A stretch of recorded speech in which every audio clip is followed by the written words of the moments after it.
What's your favorite subject? She was a struggling single mom doing everything she could. You guys want to play a game? Yeah. She was dedicated to her children. She showed them that she loved them. To see her evolve into a mother was a beautiful thing. Until it all came to a horrific end. It was a bloody crime scene. One of the worst cases I've ever looked at. Who does this? Was it the father of her oldest? He was hustling. He was always in and out of jail. Was it the married man who'd been keeping her a secret? There has to be an underlying personality disorder there to live a double lifestyle. Do you want to tell me why I got a call today from your wife? You throw infidelity into the mix, and that complicates things.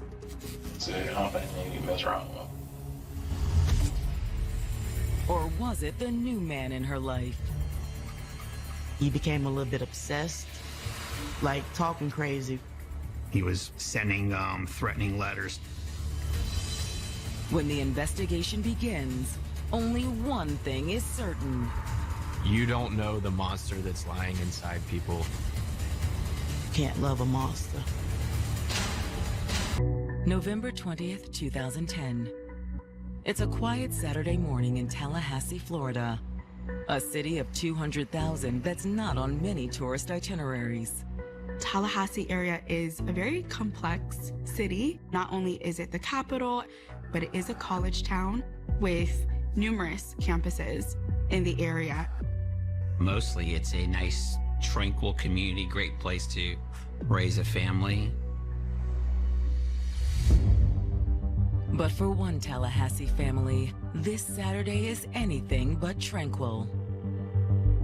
Hey, it's Brandy. Leave a message. Hey, Brandy, it's Mom again. Give me a call when you get this. Brandy's family members hadn't heard from her, which was very unusual. Her mother was starting to feel that unsettling feeling. And as her worry grows, Brandy's mother makes another call. Brandy's mother called a neighbor who lived across the street. She had her go over and see if she was all right. It's probably nothing, but... It's no problem at all. I was just walking out the door anyway. I'm gonna call you back, okay? That intuition is not something that is easily ignored. When the neighbor gets to Brandy's house, her mother's intuition proves correct. Brandy? She looked through the window and saw Brandy Peters' body there in the foyer. Brandy!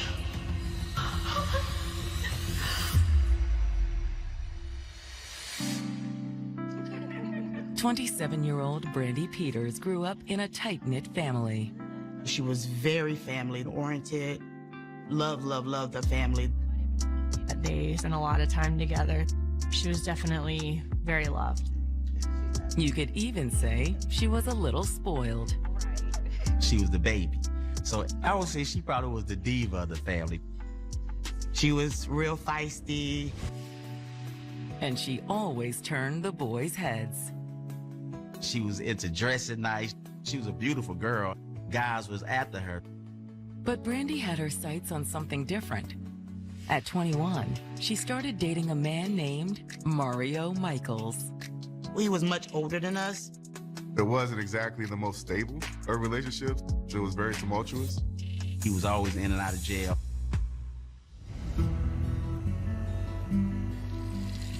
But when Mario wasn't behind bars, there was little doubt they were in love. They had a good relationship. They also had 2 children together, twin girls. She took on that motherly role. She loved them. But with Mario frequently out of the picture, Brandy was often raising the kids on her own. It was very difficult for Brandy. Because it's a struggle doing it by yourself. What she needed was someone she could depend on. Someone who wasn't Mario.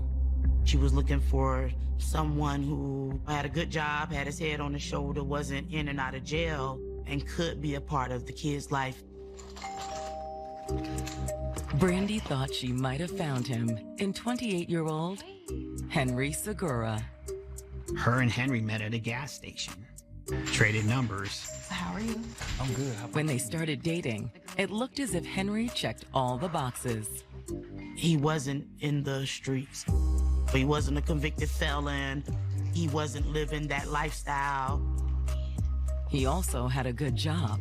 How was the drive over? He was an over-the-road welder. He traveled from job site to job site. And he was good with her kids. He had actually a very close relationship with the twins. She thought she had someone that was different. She thought she had met the real thing. There was only one problem. Do you want to tell me why I got a call today from your wife? Henry Segura was married. I'm sorry. The news came as quite a shock to Brandy. I didn't mean for all this to happen. Why didn't you tell me? Look, it's not what you think. Henry told Brandy that he and his wife were on the verge of splitting up. That can be really challenging, wanting them to choose you and remaining in that situation. A situation made even more difficult by the fact that Brandy was carrying Henry's son.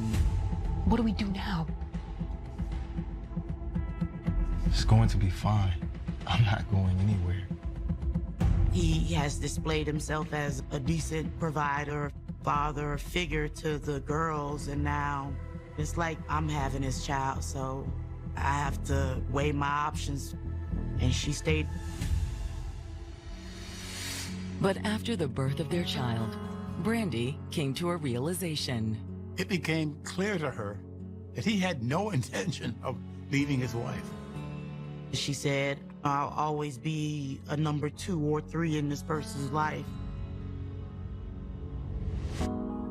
Brandy broke things off with Henry and spent the next 2 years starting over as a single mom. She was just trying to get on her feet. To be there for 3 children is not easy. But she rose to the occasion. She got a new home and a new job. She was doing home health. She was a home health aide. She was looking forward to what the future holds. Only now, the bright future Brandy imagined may never come to pass. Unable to get a hold of Brandy, her mother called a neighbor to go knock on Brandy's door. Brandy! She saw her laying in the foyer. She saw a large amount of blood. Brandy! And called law enforcement. When officers arrive on scene, they make forced entry into the home. She's inside. But there's nothing they can do for Brandy. She had gunshot wounds. There appeared to be trauma to her head. She was dead at the scene. Then, responding officers clear the rest of Brandy's house. The officers had to make sure there weren't any other victims, but also make sure the suspect isn't there. There's no sign of the shooter. But in the bathroom, the officers made a horrific discovery. Hey, we got more bodies in here. They found the 3 children in the bathtub. The children were dead.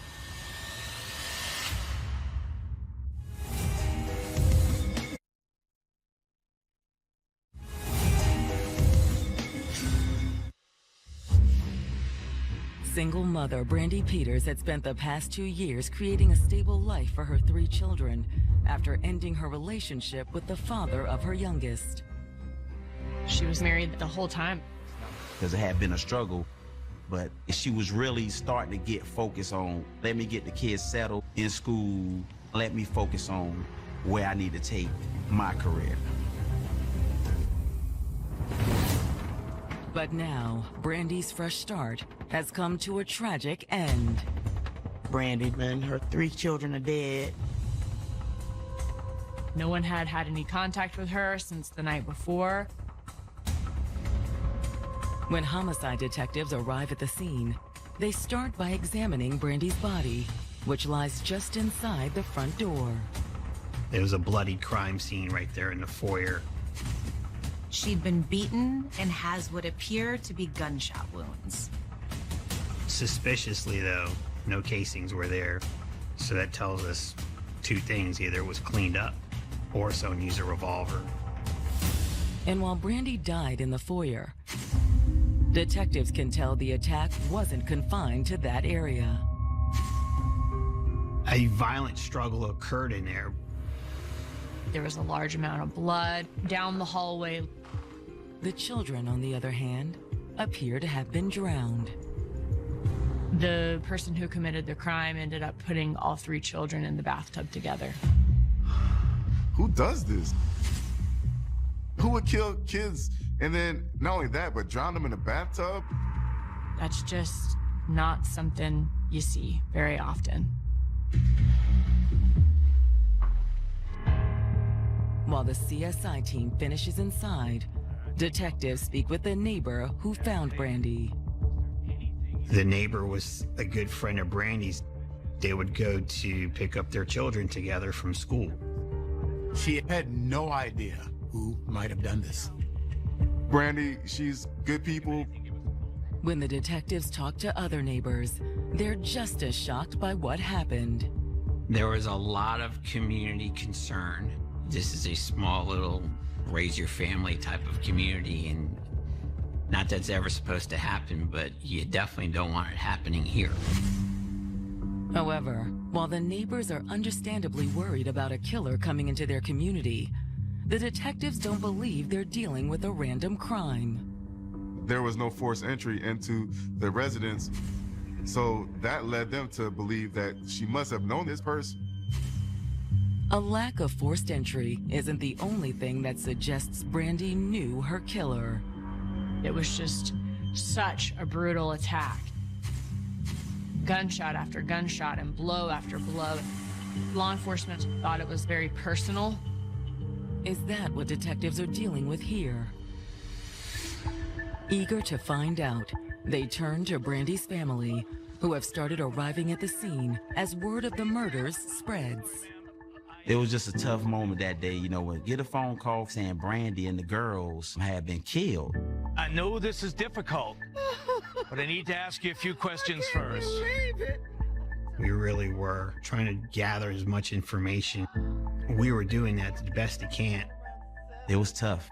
This is something that happened at your back door with your own family. Oh, I can't believe it. I just saw them. When was that? Oh, yesterday, around 5 o'clock.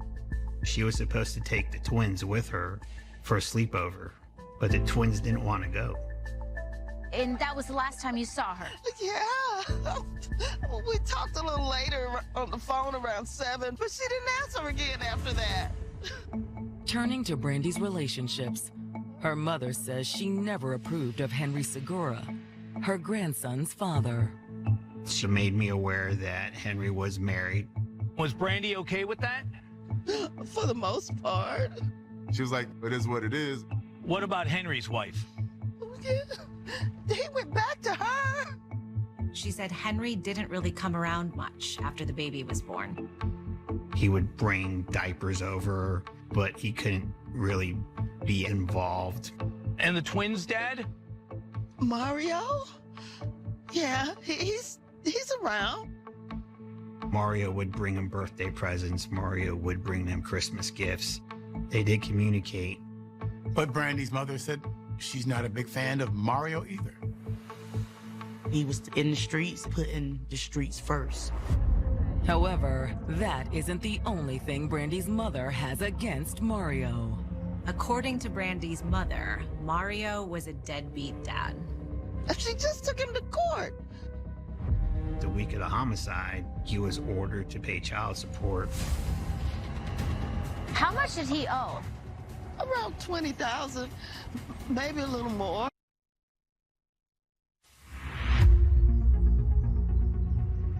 Detectives investigating the murder of Brandy Peters and her 3 children have learned a judge recently ordered her ex-boyfriend, Mario Michaels, to pay Brandy more than $20,000 in back child support. Often individuals would prefer not to go through the state. They can resolve those disputes amicably. And it sounds like that was the only option that she felt like she had at that point. She said, if you're not gonna be a stand-up guy, then I'm gonna have to go another route with your child support. Could the judgment against Mario have anything to do with the murders? He definitely is a person of interest. And the detectives won't have any trouble finding him. He was beside himself with grief. This man was hurt. But just because Mario was showing emotion still doesn't mean he'd do it.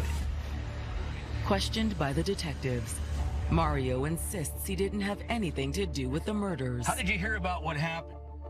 He explained to me that he got word through the grapevine, so to speak, that an incident had occurred. Well, we heard that you and Brandy weren't getting along too well. That was just money issues. He didn't deny that he'd have problems with Brandy over the thousands owed in child support. I know I owe her, I just don't have it. He provided us information about Brandy, their relationship, his relationship with his daughters. He definitely wouldn't have hurt his own girls. He loved those twins. Okay, so where were you last night?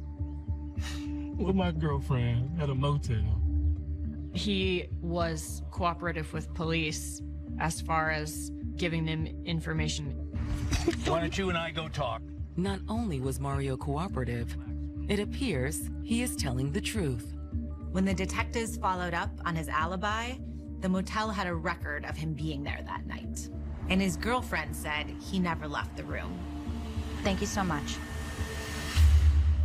With Mario apparently in the clear, detectives move on to Henry Segura, the father of Brandy's youngest child. He agreed to come to talk with us. He was very even-keeled, very calm, very cordial, but that's not unusual. Everybody grieves differently. And when detectives asked about his relationship with Brandy, Henry admitted it was complicated. It started off as an affair, and it was supposed to go into something else, but for whatever reason, that never transpired. But he and Brandy were working it out. What kind of person is she? Spunky. She's down to earth. She's real sweet. She's a cool person. But he says things went downhill with Brandy once his wife learned about the affair. She caught me on the phone bill one day. Seen the phone bill, saying I was calling this number a lot. Henry said his wife had confronted Brandy about the affair. She just would tell her, stop messing with me and yada, yada, yada. But Brandy was kind of like throwing gas on the fire. She texted my wife, called her something fat, something. According to Henry, that's when he decided to cut things off. I said, I'm tired of you just being disrespectful to my wife. I said, I don't think me and you mess around with her. He had to break it off with Brandy, and he got back with his wife. But investigators wonder, was this too little, too late? Your wife doesn't like Brandy, does she? She didn't like very much, no. Unless she wouldn't kill her. But would Henry? They asked him when was the last time he had seen Brandy. I was in her house Wednesday. This past Wednesday? That's 48 hours before the killings. What you're doing here? What's going on? Just seeing it Wednesday. Okay. Henry explains that he couldn't see his son as often as he liked. That was my first time going there in a while. But he said he was trying to do right by them. I put myself on child support. So she never filed the paperwork for it, you did it? I did it myself. Henry also has an alibi for the evening of the murder. He said, I was at home. He told them, you can check my cell phone. Check with my wife. Are there any other numbers? He even agrees to give detectives a DNA sample. He was cooperative. And when the detectives pull his cell phone records, they confirm that he was home on the evening of the murder.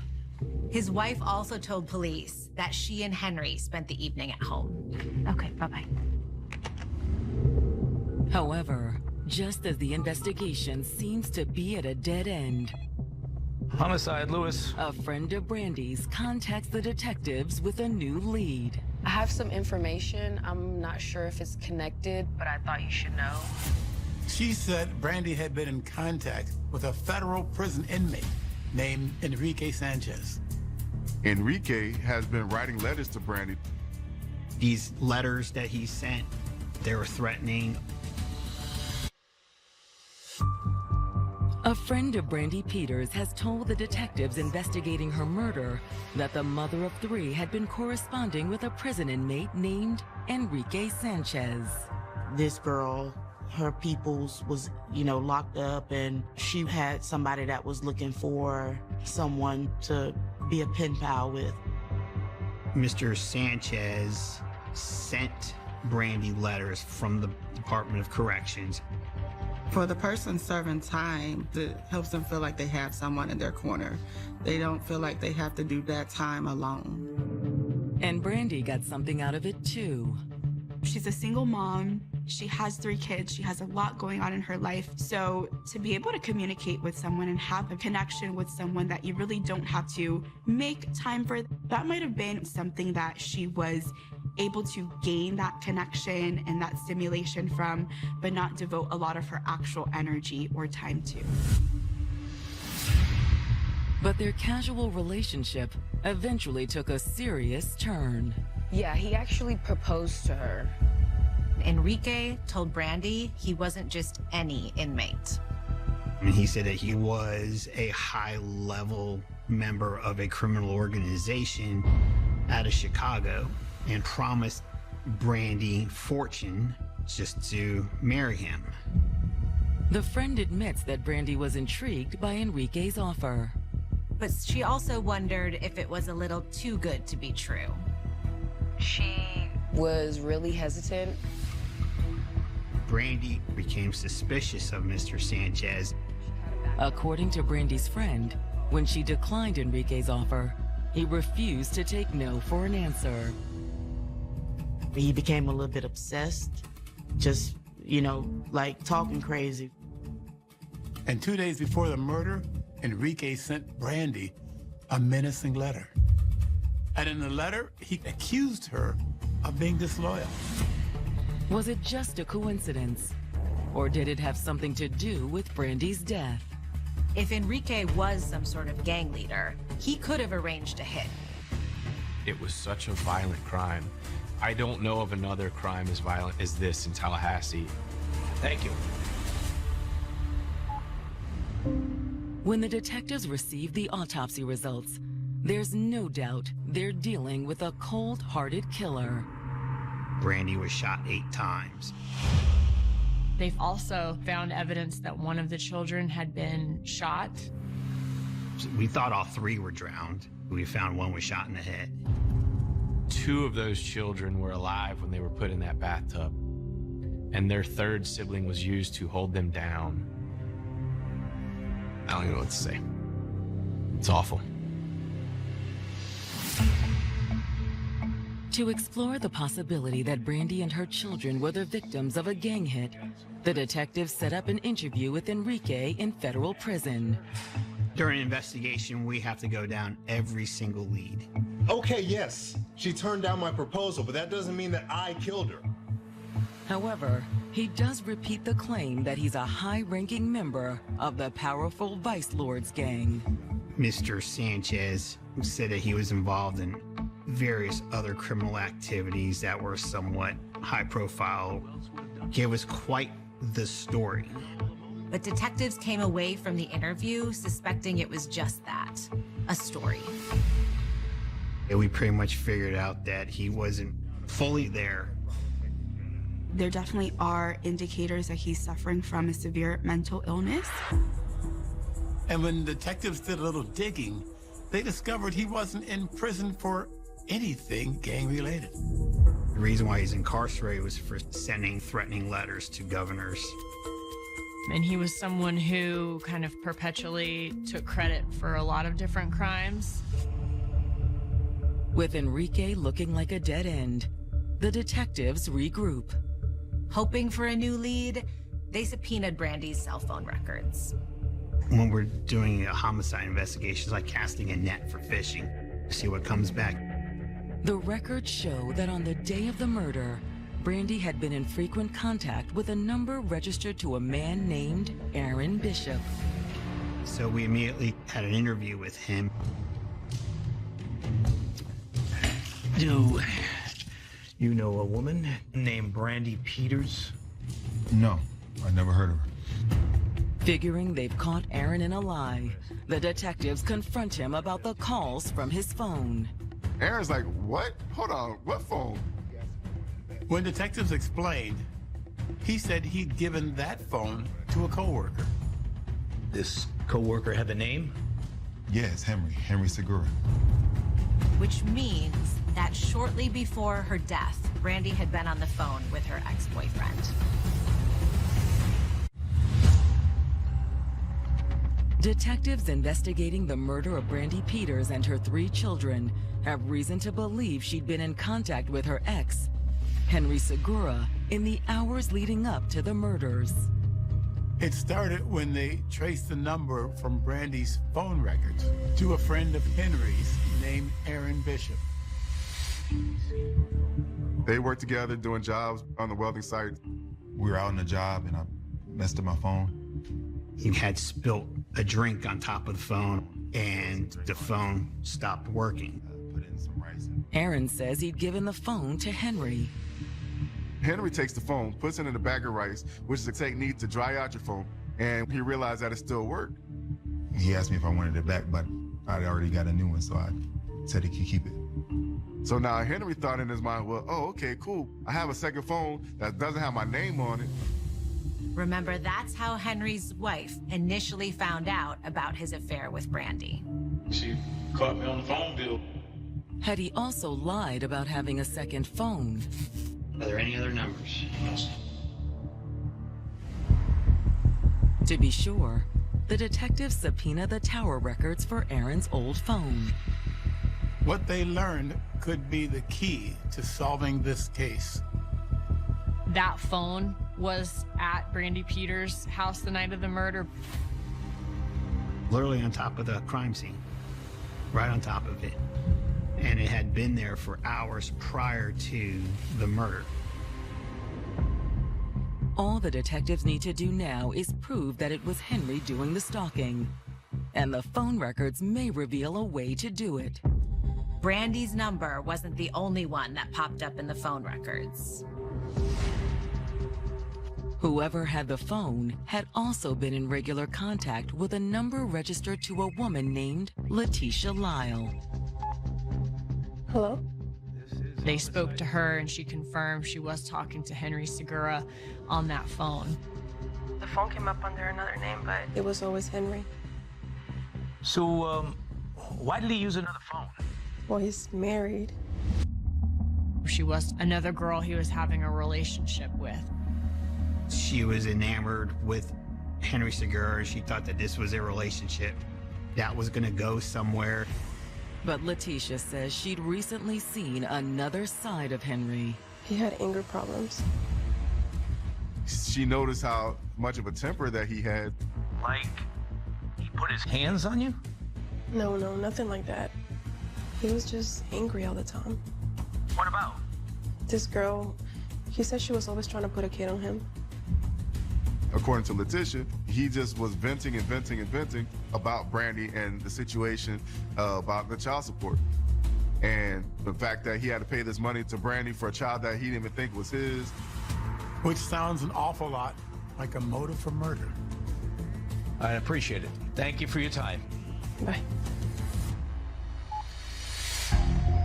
After Letitia confirms that Henry had a second secret phone, the detectives bring him in for another round of questioning. What's your other cell phone number? I don't have no other cell phone. Of course, the detectives know that's not true. I know you have a second.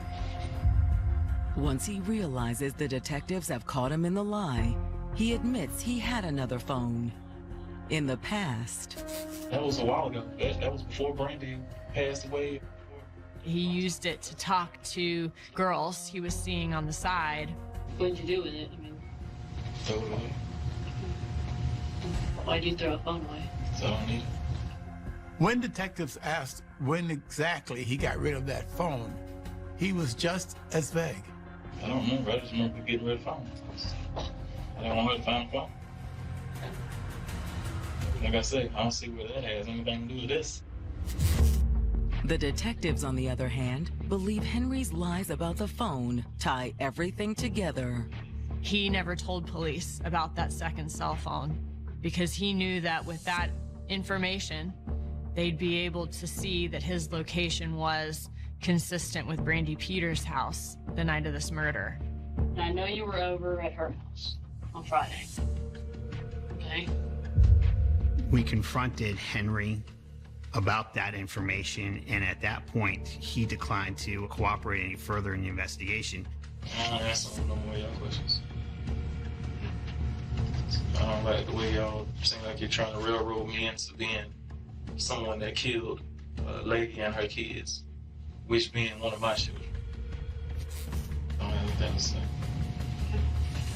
Y'all still need to question me. Can I go home now? For now, detectives have no choice but to let Henry go. We never felt we had the wrong person. But the evidence we had in this case was very circumstantial. You had a phone, you had a timeline. And we know he had a motive. So, to learn more about that motive, detectives dig into the court records. What they uncover confirms what Letitia told them.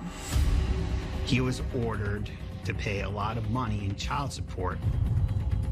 In fact, he owed Brandy even more money than Mario. Learn more about that motive, detectives dig into the court records. What they uncover confirms what Letitia told them. He was ordered to pay a lot of money in child support. In fact, he owed Brandy even more money than Mario.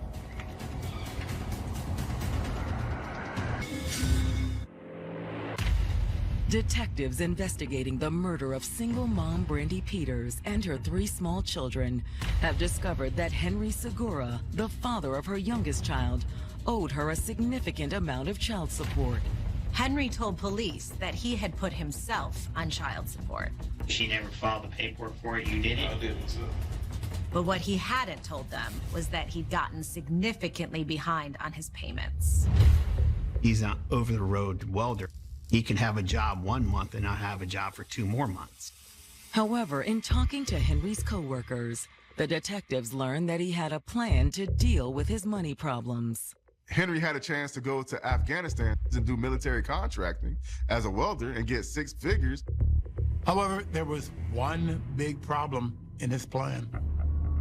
If you have child support payments outstanding, then you cannot leave the country. With Brandy and their son standing between him and a potential 6-figure payoff, the detectives believe Henry had made a choice. He felt that he'd be much better off if she was dead and maybe even the kid.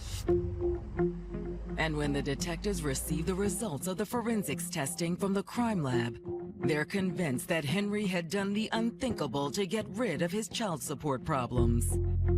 Henry Segura's DNA is on the grab bar of the bathtub. That puts him at the scene where the children were drowned. Finally, in September of 2011, more than a year after the murders, the authorities place Henry under arrest for murder.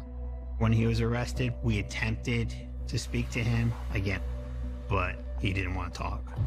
In fact, the news that Henry had been arrested for killing both Brandy and his own son leaves nearly everyone speechless. When it came out that he was involved, it was a shock to think that he could do something like this. The crime was so heinous that soon after Henry's arrest, prosecutors announced that they would be seeking the death penalty. It's one of the worst cases I've ever looked at, and if you have kids, your stomach turns. And if anybody deserved death penalty, it was going to be the subject that did this. There was no offers and no deals. When Henry goes on trial for murder, the prosecutors maintain that his motive was simple. Henry Segura committed these murders because he didn't want to pay child support. It's a need to take back control. The emotional side takes over the rational side. And according to the prosecutors, there is no doubt that it was Henry who killed Brandy and the kids. We know from his second cell phone that he was there that night. And then his DNA being on the bathtub of the house. What do you want now, Henry? The prosecutors also argue that Henry's actions that night prove the crime was premeditated. You have your main phone at home to create an alibi, and then took your second phone with you. Then he'd gone over to Brandy's house. We need to talk. Okay. Come in. But at some point, after he'd gotten in the door, Henry pulled his gun. Brandy went to try to either get the phone or even get, whatever weapon she may have had. And I think he started to shoot as she was going down the hall. And then she was beat to death by the gun. But she was not gonna go down without a fight, especially for those children. She fought that fight for her kids.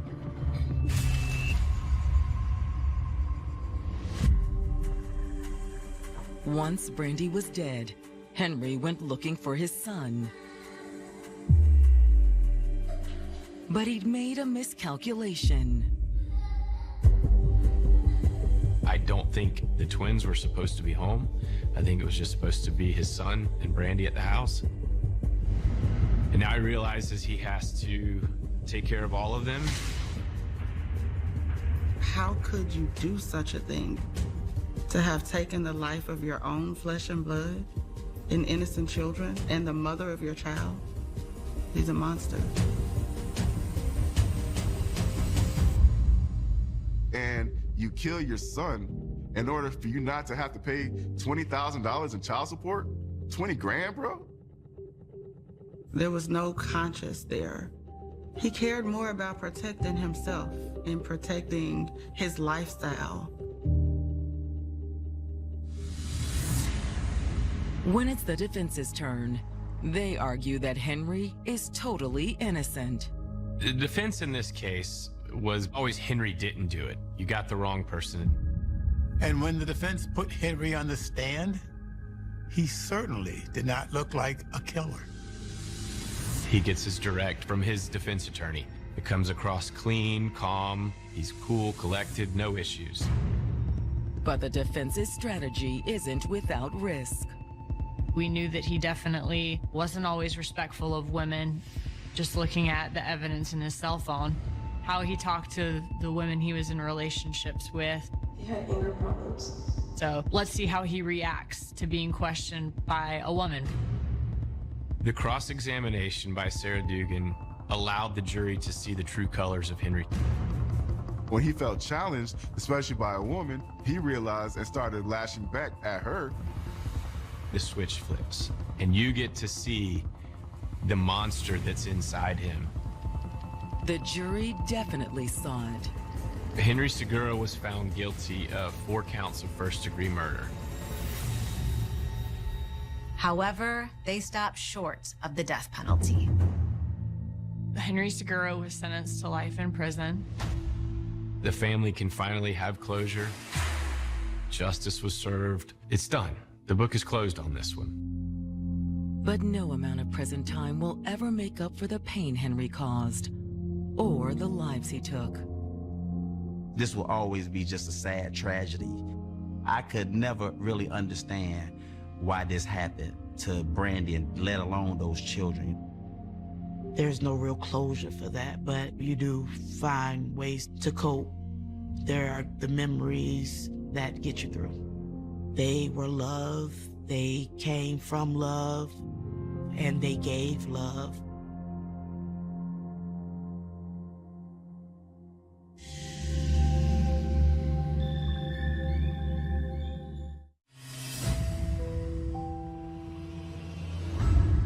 The first time I saw her run, I said, whoa, this girl is rolling. She was probably the best runner in the state, and she was a hopeful for the Olympics.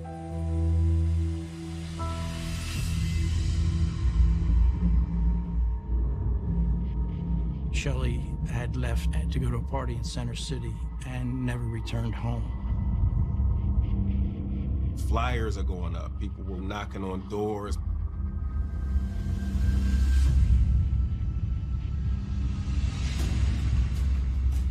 He found what appeared to be the remains of a human being. People are shocked.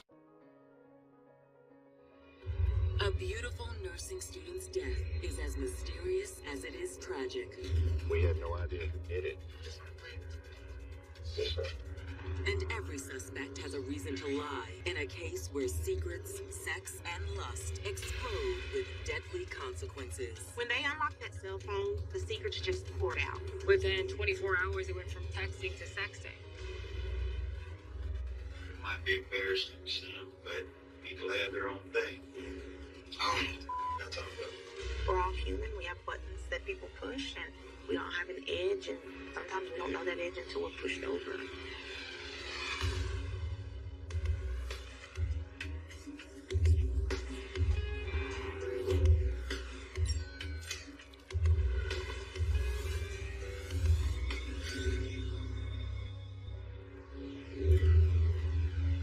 January 26, 2015, 2:47 a.m. It's the dead of the night in North Tyler, Texas, and resident Lakeitha Abrams is sound asleep in her home. But that's about to change. Grandma, wake up. What's the matter? There's a lot of noise outside.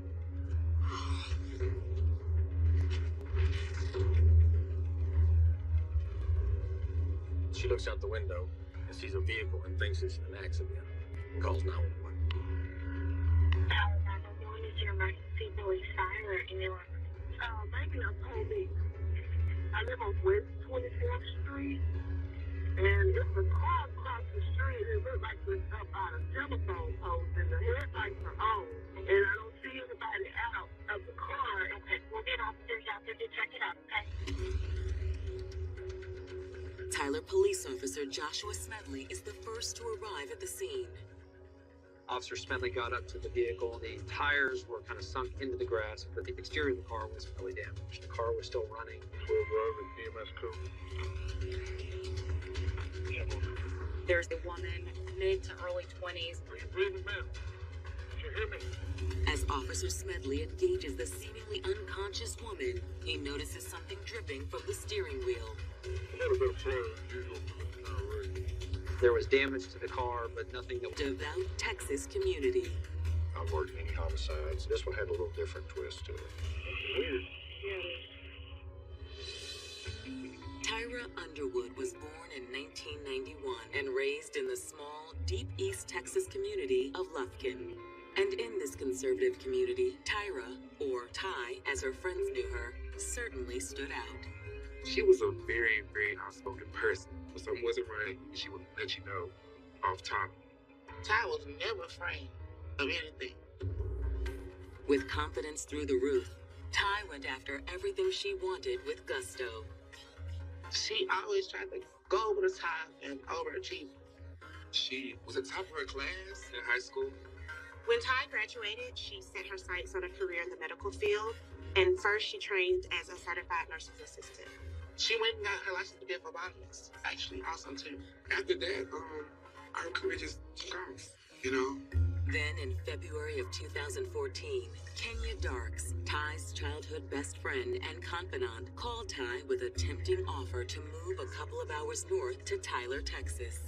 I used to preach to her, I love him. There's way more to see in this world. So I asked her for a couple of months. And then 1 month, she was like, I'm coming. And I was like, are you for real? She was like, yes. And a few weeks later, Ty made good on that promise. She packed her bags and moved to Tyler. That was awesome. To tell my best friend that close, like, hey, get up. I want to talk. Or let's go grab breakfast. Compared to sleepy Lufkin, Tyler felt like a metropolis. And with Kenya's connection and Ty's qualifications, Ty soon landed a great job in her field. We worked at the same nursing home. Everybody liked Ty. Ty was fun to work with. And Ty always dressed to impress, especially after hours. Like, her body was gorgeous, sickening. And it was just like, wow, like, how did you do that?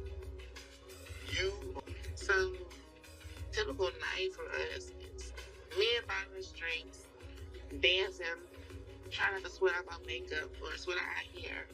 Sometimes, if the drinks are just in our system, it's just impossible. We're gonna have a fun night. The hair is gonna come down. But even for someone as outgoing as Ty, finding lasting love in a new place was challenging. We will meet guys, like 60% of the time it was over apps. Like a lot of young people, they began exploring online dating sites.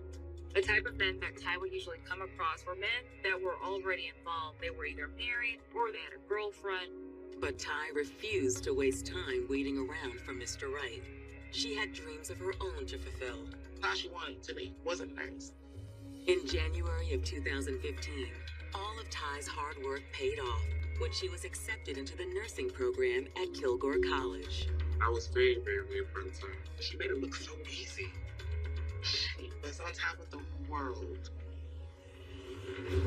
Which is why now, less than a month later, Ty's tragic death seems even more unfathomable.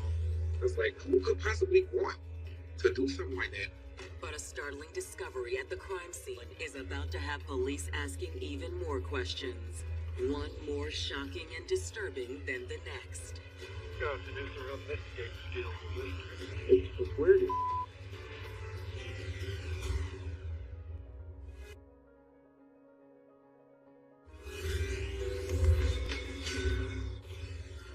In the early morning hours of January 26, 2015, police in Tyler, Texas responded to what they believed to be a single-car accident involving 24-year-old Tyra Underwood.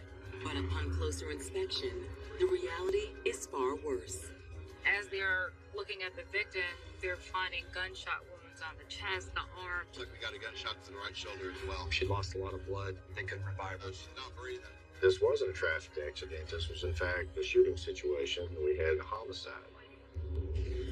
It's then EMS workers relay a startling new piece of information to police. When they were attaching the EKG leads, there wasn't any breath. Once you take closer examination, you could tell that this was a man dressed as a woman.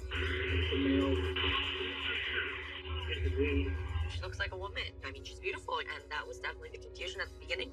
Tyra, or Ty Underwood, identified herself as a transgender woman.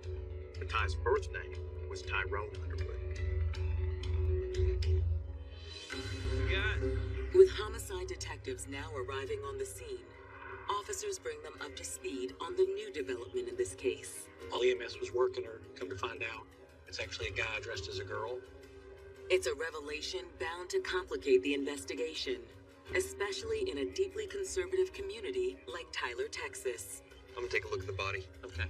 We didn't know if this was a carjacking. We didn't know if it was a domestic dispute. We didn't know if somebody was in the car with this person and they had an argument and they got out. We had no idea what we had initially.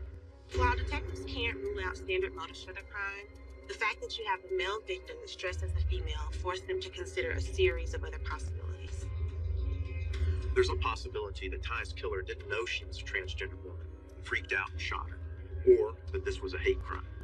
When you hear about a transgender person in the middle of the Bible Belt in East Texas, unfortunately, that's the first thing that comes to your mind. You know, she was targeted. While each of these theories is deeply disturbing, as investigators search Ty's car, they're soon able to eliminate at least one possible motive.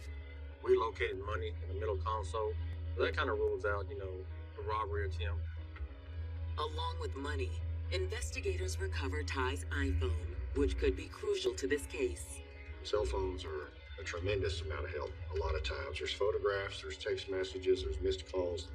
But just as police are about to begin searching the data on Ty's phone, they hit a snag. One with perhaps devastating consequences. A lot of iPhones, when they power down and power back on, they require a key to get back in.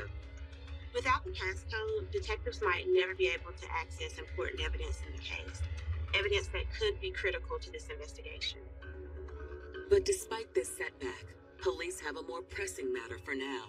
Tracking down possible eyewitnesses.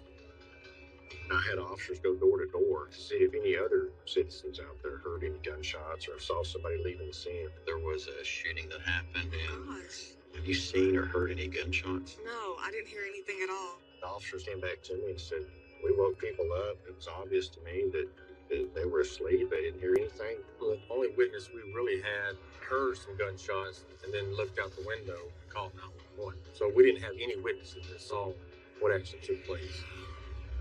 While the news is disappointing, fortunately, with sunrise comes new hope for detectives. They're able to find over about the course of a city block different evidence along the street. There were 2 9mm shell casings laying right beside the curb, about a block from where Tyrone's vehicle came to rest. Car parts and skid marks along the road tell the story of Ty's frantic escape. The crime scene really laid out the way Ty's life ended, which was with panic driving to get away. The car was in reverse. He hits a curb, damages both passenger tires. He keeps driving and then hits a mailbox and knocks his mirror off, and then continues to back up. His car spun around, hit the curb, got stuck in the mud. They bled out. They passed away. An examination of the outside of Ty's car leads investigators to believe one of 2 conclusions. Ty was shot multiple times. There was only one bullet hole on the outside of the car, and the windows were intact, which means that Ty's shooter was either inside the vehicle with Ty or outside the car, and the doors were open. That could indicate that Ty knew the shooter. They swabbed the places where you would expect if the shooter had been in the car, they would have left their DNA. The seatbelt, door handle, center console. But as police conduct one final sweep of the vehicle, they find something else. They found an envelope with the name Kedrick Darks on it. But who was Kedrick, and how did he know Ty Underwood? The answer would stun detectives and thrust them into uncharted investigative territory. This particular case was mind-boggling.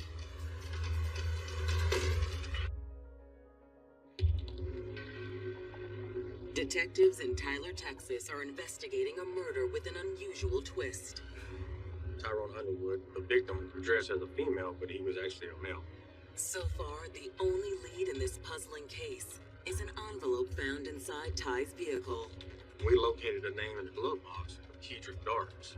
Police knew nothing about this man or his relationship to Ty, but they hoped he could give them information about the victim. There is also the possibility that this could be the shooter. Let's do it.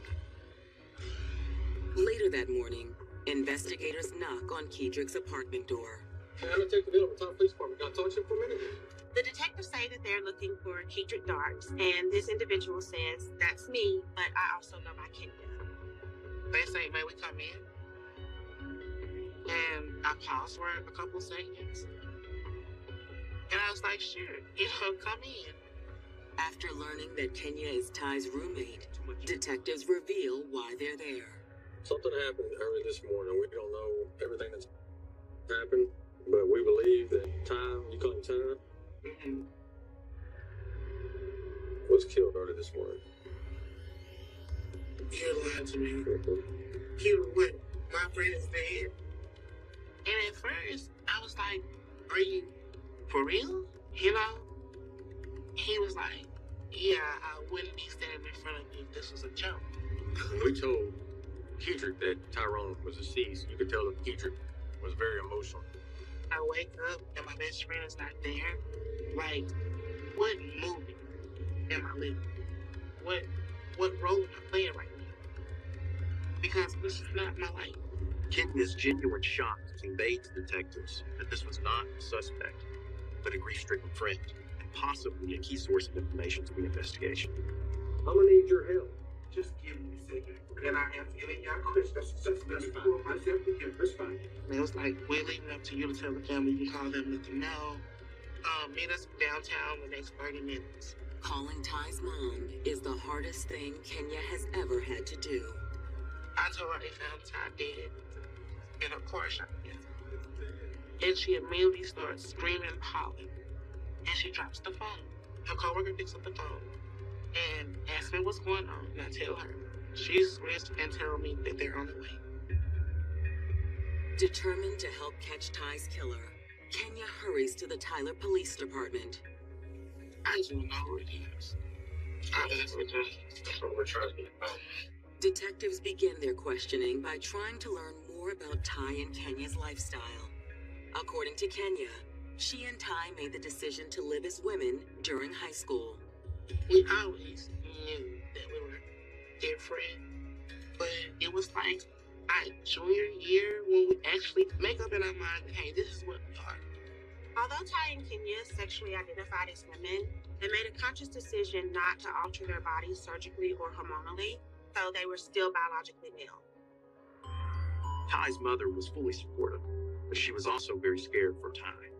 The mother, she cried, and I asked her why she cried, and she was like, because of the danger and people who are so cruel. I was just saying, just be careful, y'all. Be careful whatever you do. We made a bet that we would not be anything without him knowing the truth, because of that is so dangerous. Kenya tells detectives that she and Ty met most and the dating apps allowed her to communicate with these people often and see if they were genuinely interested in her or something else. While Ty's online presence afforded her a certain degree of freedom and anonymity, detectives know it also might have exposed her to something else. The danger of online dating is that you never really know the individual that you're talking to until you meet them face to face, and that can potentially expose someone to a very dangerous situation. Had Ty fallen victim to such an encounter? They asked Kenya when was the last time she saw Ty alive. Kenya says they spent most of the evening together.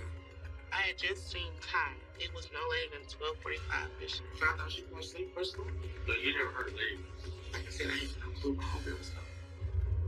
But after detectives reveal the location where Ty's body was found, the conversation shifts. The detective mentioned that the shooting happened on 24th Street in Tyler. What was Ty doing that's there that day? So friend, Texas College. Is that my Texas College? I was like, she have a guy friend that she's been seeing for like a month. They go to Texas College. He was a football player. Just do that close.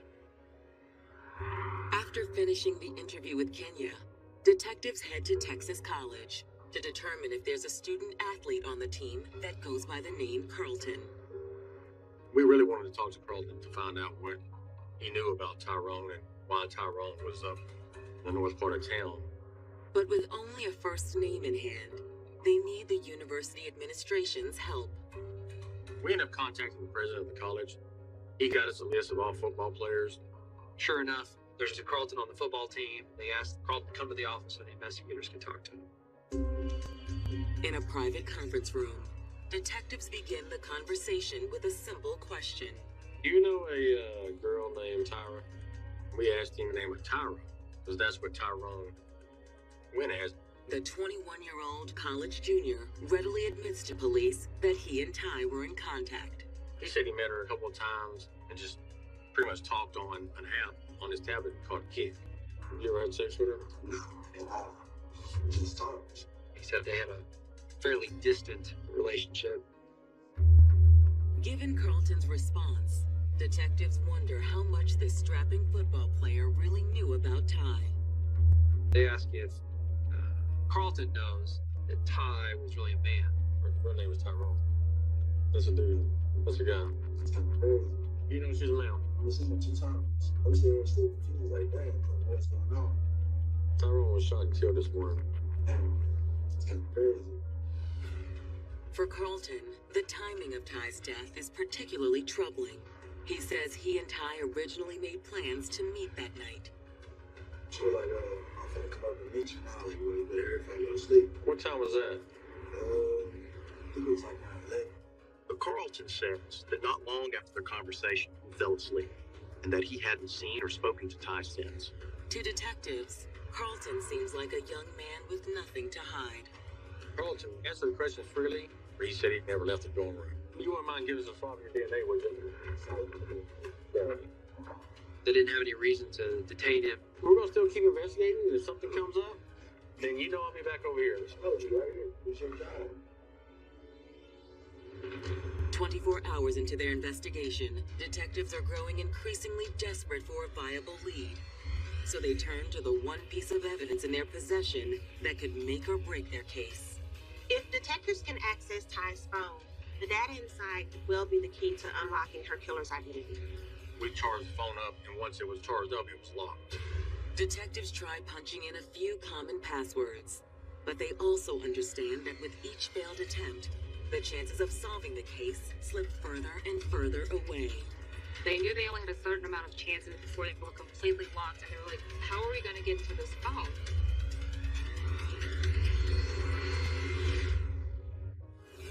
"24 hours after the shooting death of Ty Underwood, detectives in Tyler, Texas are trying to unlock what they believe could be a key piece of evidence.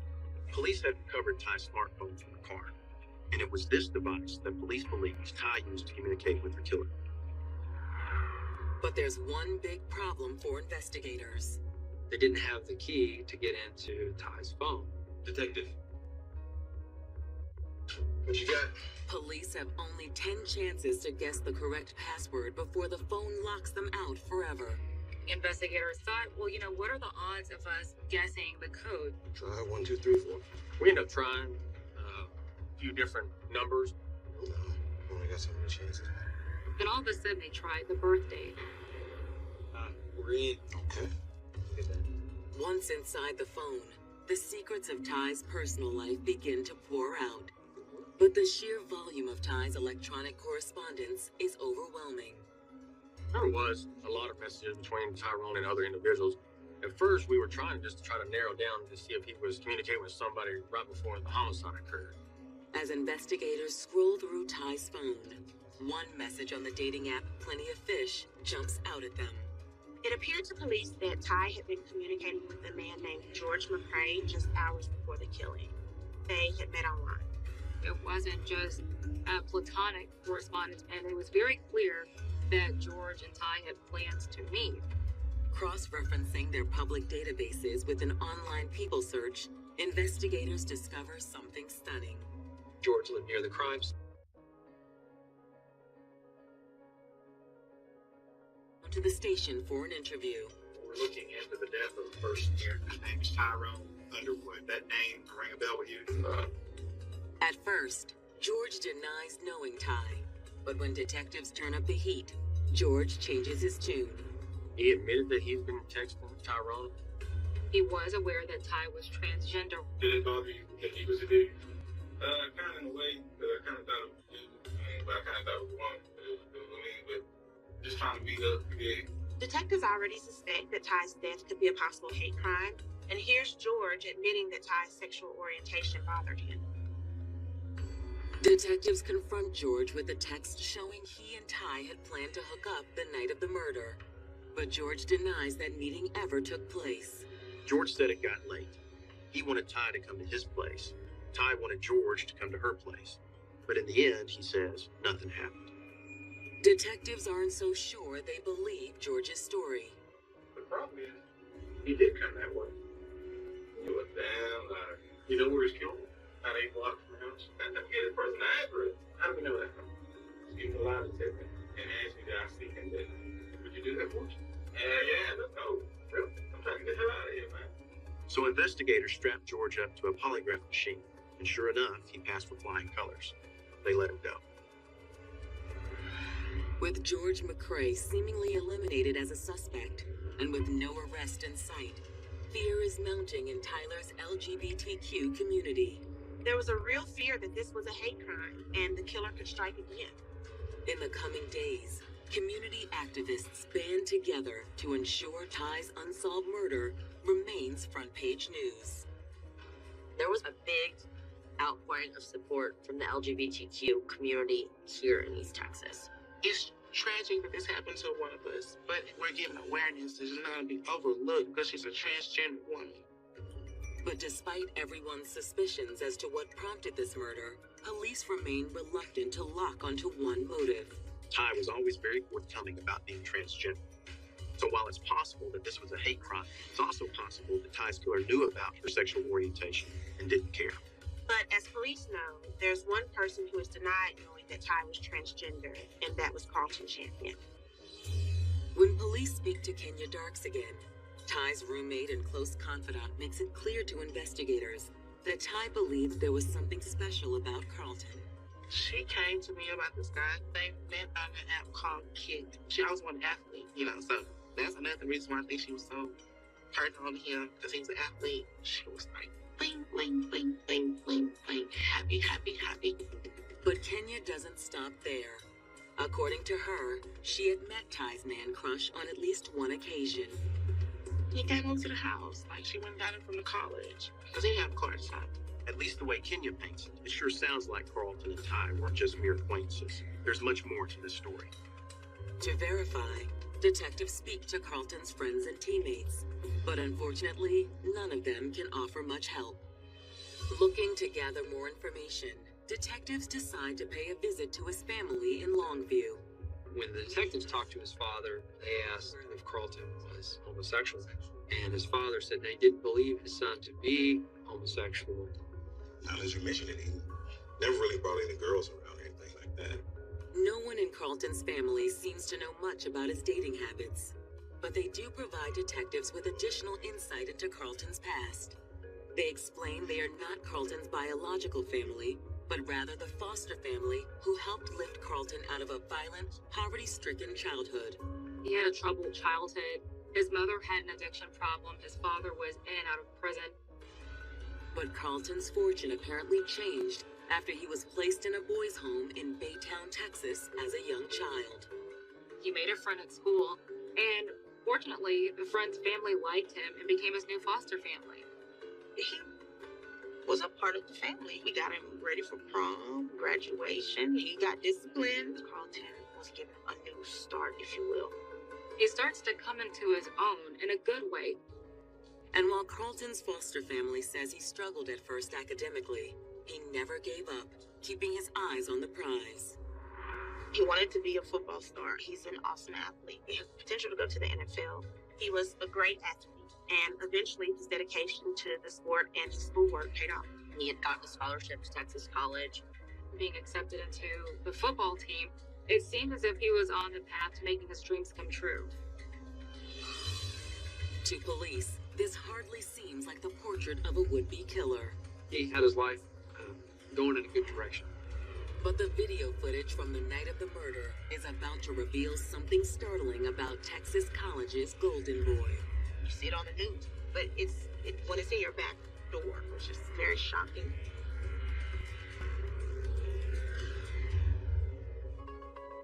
Detectives in Tyler, Texas are investigating the murder of 24-year-old transgender woman Ty Underwood. After running down a couple of dead-end leads, they've circled back to their initial person of interest, 21-year-old college football star Carlton Champion. Carlton had told police in his interview that he really didn't know Ty all that well and denied ever hooking up with her. But Kenya said the pair had been spending a lot of time together and that Ty was head over heels in love with Carlton. In light of the discrepancy, detectives set out to confirm Carlton's alibi. Carlton had told the police that he had been in his dorm room all night and he hadn't left. So authorities decided to get surveillance video from the dorm as well as the front gate. As police scroll through the dorm camera footage, one clip at 2:37 a.m. on the night of January 26th stops them dead in their tracks. They were able to get video of Carlton leaving his dorm room about 10 minutes before the murder and coming back to the dorm room about 5 minutes after the murder. Given this tight window, detectives walked the half-mile route to confirm whether Carlton had sufficient time to commit the killing. He had enough time to walk across the street, get in Ty's car in maybe 3 or 4 minutes, then step out, pull the trigger, and then run back to the campus. There was enough time to commit the murder, but there wasn't any extra time. There's one other question the dormitory surveillance tape doesn't answer. Whether or not Carlton ever left campus property the night of the murder.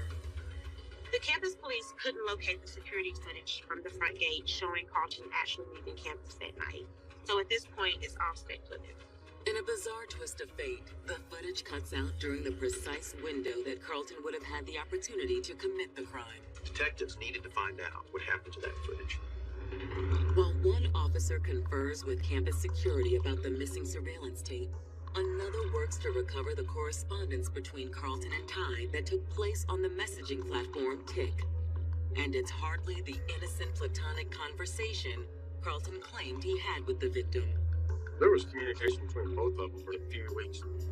Within 24 hours, it went from texting to sexting. The first request from Ty sent me a pic, and Carlton sent a picture of his face. And Ty said, no, not that kind of pic. And Carlton then sent him a picture of his genitals. It was clear there had been some sexual relations.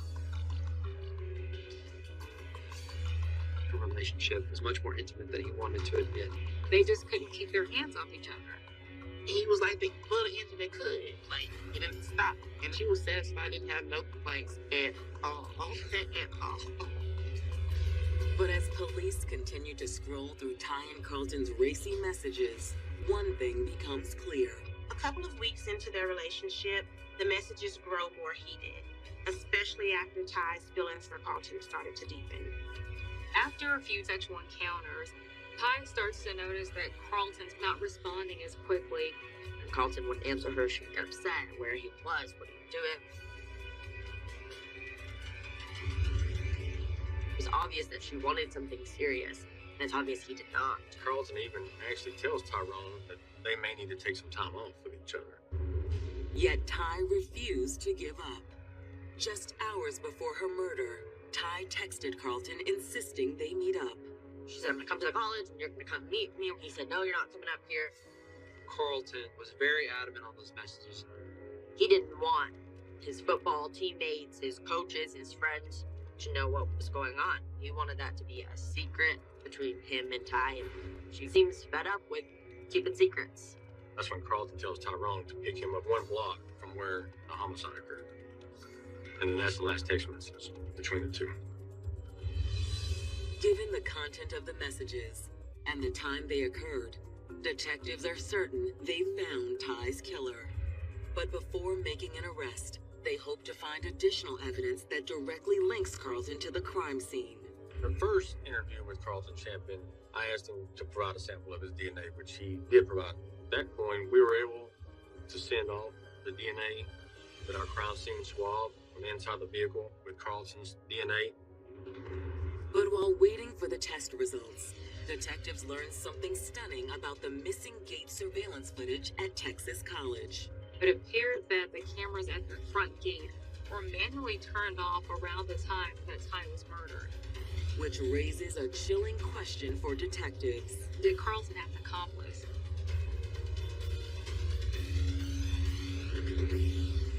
6th, 2015, proves 21-year-old Carlton Champion lied to detectives about leaving his dorm room the night Ty Underwood was murdered.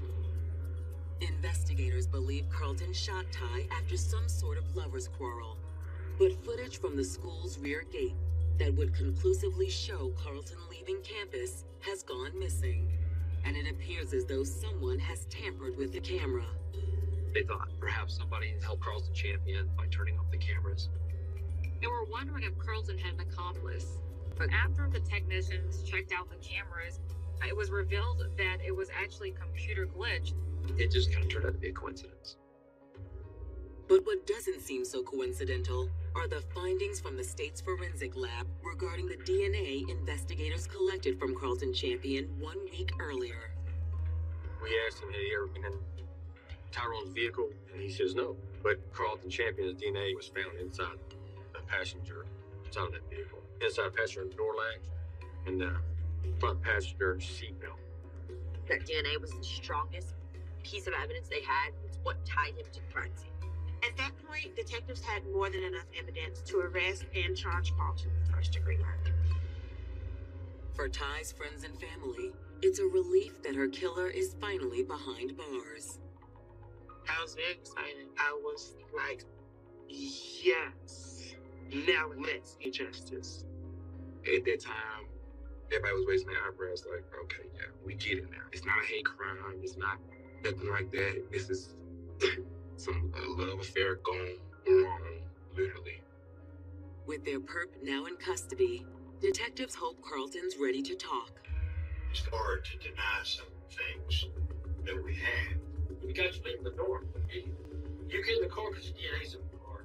But there's a reason behind it. This would be a good time to let us know. I'm hungry, sir. I don't care if you're hungry. Be quiet. Thank God. He acted like it was a joke throughout the entire interview. He acted like he didn't care. He wasn't worried. Even when they tell him his DNA is in the car. Those 40, 50 years gonna be tough on you. But maybe there's a reason for Carlton's confidence. When his murder trial begins on December 15th, 2015, prosecutors know they have their work cut out for them. Smith County is a very conservative county. That generally means that they disapprove of lifestyles like Ty's. So the struggle was to explain to jurors the lifestyle that Ty had in a way that they wouldn't find offensive and that they could understand the lifestyle and still hold Carlton accountable. From the beginning, he told the jury that this man killed Ty because he was ashamed of who she was and who he was. What we do know is he was doing something with Ty and he was not ready for it to be public. Prosecutors say Carlton's fear of being outed by Ty is what drove him to murder. So, you think you're just gonna do me like this? When Tyrone says, I'm coming up there, then Carlton has no other choice but to go meet. What we end up believing is that Tyrone picked up Carlton, and there's some type of argument. And then Carlton pulls his gun out and shoots Tyrone.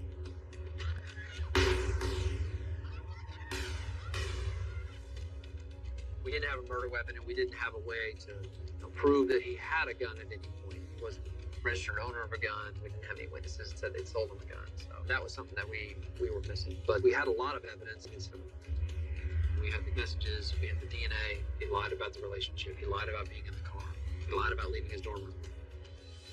Ty, she was hoping that this relationship with Carlton would be long-lasting, but in the end, her quest for love was the reason she was killed.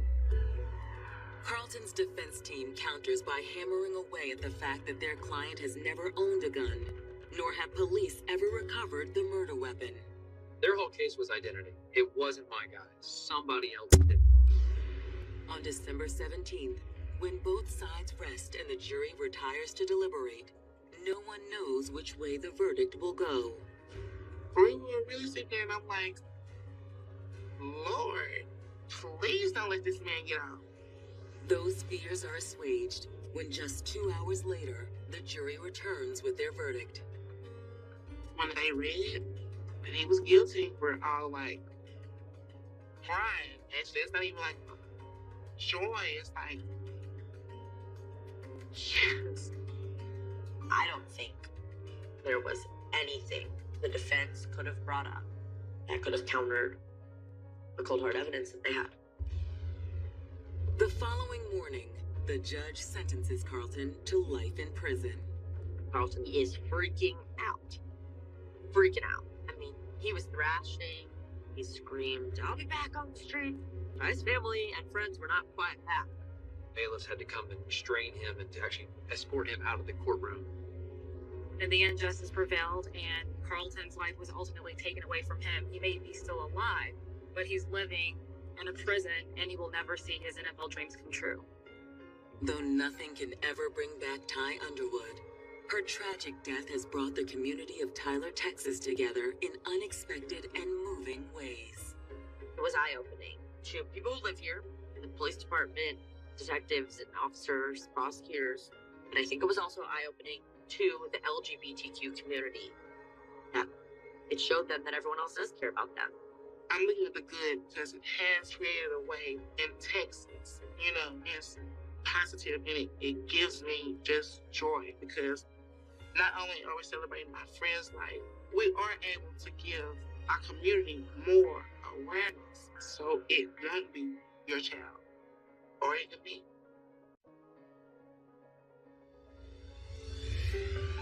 She was a hard-working single mom, determined to make it. She was going to make sure she provided for those kids. She was staunchly independent. She didn't need a man. She had a great job and her own home. But on the verge of achieving all her dreams, she vanishes. She does not pick up her children that evening. This is not like her. I just knew this ain't right. Does this devoted mother have something to hide? She's almost in this tug of war. Hi, excuse me. Can I help you? She just felt like something was missing. You serious right now? That was a completely other life. But would it cost her everything? They were like, no, you don't want to see her like this. The blowhole obviously was the cause of death. This is a homicide. I got nothing to say to you. It's just a tragedy that shouldn't happen. How could you do something about a child?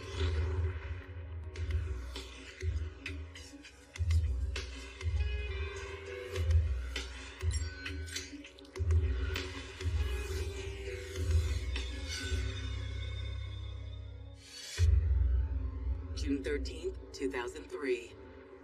It's a hot Friday evening in Prince George's County, Maryland. A sprawling suburb on the edge of Washington, D.C. It's a fairly urban area. There's about 1 million people in Prince George's County. At 6 p.m., many of the commuters are heading home after working in the nation's capital. Lots of federal government workers lived in the suburbs of Prince George's County. It's more family-oriented and has more of a small-town feel. By 7 o'clock, one federal employee, LaToya Taylor, hasn't made it home yet. Hello? And her mother receives a troubling phone call. What? It was the daycare, and they were calling and saying LaToya's late. She needs to pick the kids up. I understand. Let me try to call her. That immediately set off alarm bells. LaToya would never leave her children at daycare. She's always there, and if she can't be there, she always makes arrangements for somebody to get her children. Not even kind of just send my mother a message going, hey, I'm gonna be late, or what have you, nothing. Was just very out of place. LaToya's mother tries repeatedly to contact her daughter. And it went to voicemail. So I called it again. And I'm like, LaToya, where are you? Baby, if you get this, give me a call. Let me know that you're okay. I'm gonna go and pick up the kids now. No one had heard from her. All of a sudden, LaToya was missing. 26-year-old LaToya Taylor was a hardworking single mother who came from a tradition of government service. Her mom was a police officer, so there was always police officer friends around, and it was just a lifestyle that she was accustomed to being around, and she enjoyed it. She started clerical when she first started working for the federal government, and then as she saw other job openings, she decided that she wanted to go after those positions. It was important for LaToya to be independent. She wanted to be able to handle her life her own way and take care of her business. And that's exactly what LaToya did. After years of clerical work, LaToya had landed an administrative job with the Internal Revenue Service. The IRS doesn't hire just anyone. They make sure they vet every employee. And for LaToya to have passed every interview, every application process was a big deal. She definitely wanted to be well off and have a life that she would feel comfortable for herself and her children. 1998, LaToya was a proud mother of two. And while the relationships with her children's fathers hadn't worked out, she was determined to give her kids everything. Everything she did was just in an effort to take care of her kids. She loved her children very much, like would do anything for her kids. She was just a great mom. She did her best to raise them and take care of them. But she wouldn't have to do it alone forever.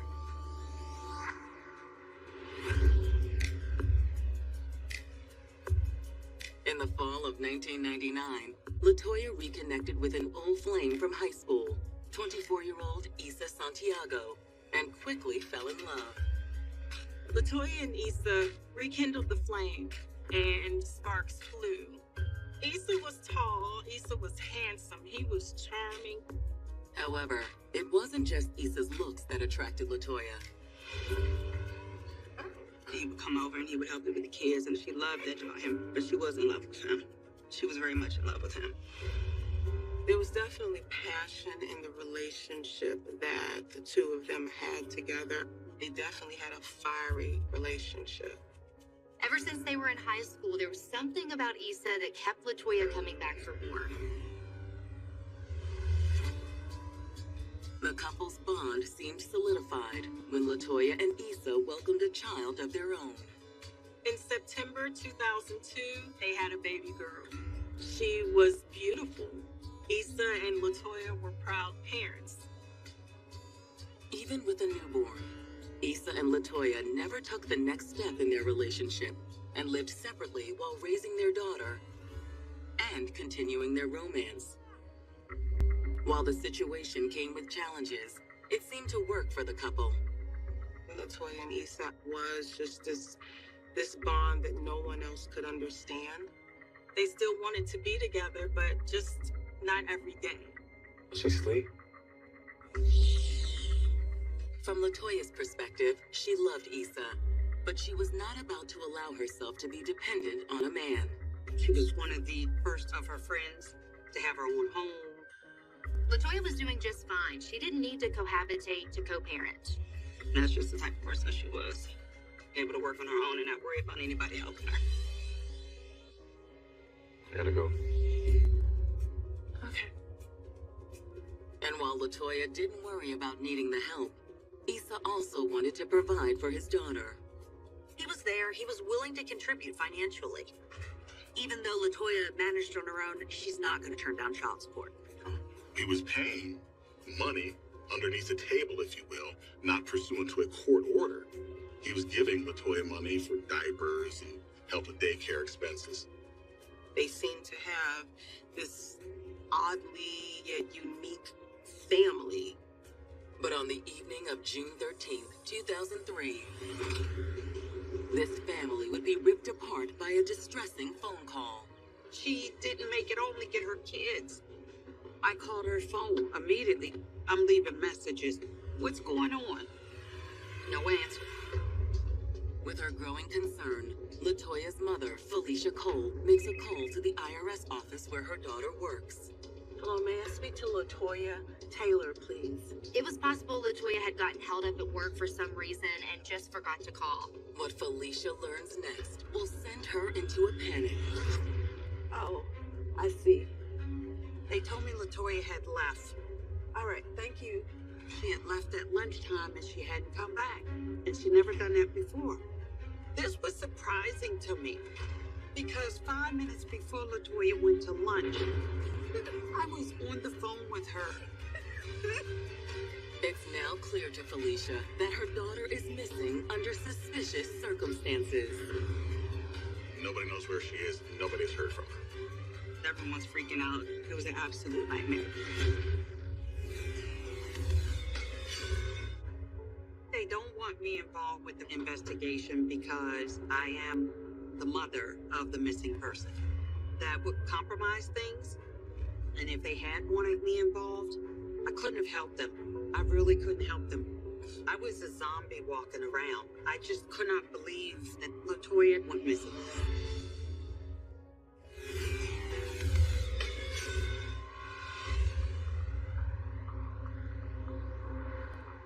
In June of of 2003, 26-year-old LaToya Taylor appeared to be on the fast track to success. She was doing very well. She had her job with the IRS. She had her own place. She was raising her kids and just being a great mom. But on the evening of June 13th, the devoted mother of 3 failed to pick up her kids from daycare. Hello? The daycare called her mom. And that's when it just started to go downhill. What? I'm like, something's got to be terribly wrong. LaToya would never not come and get her kids.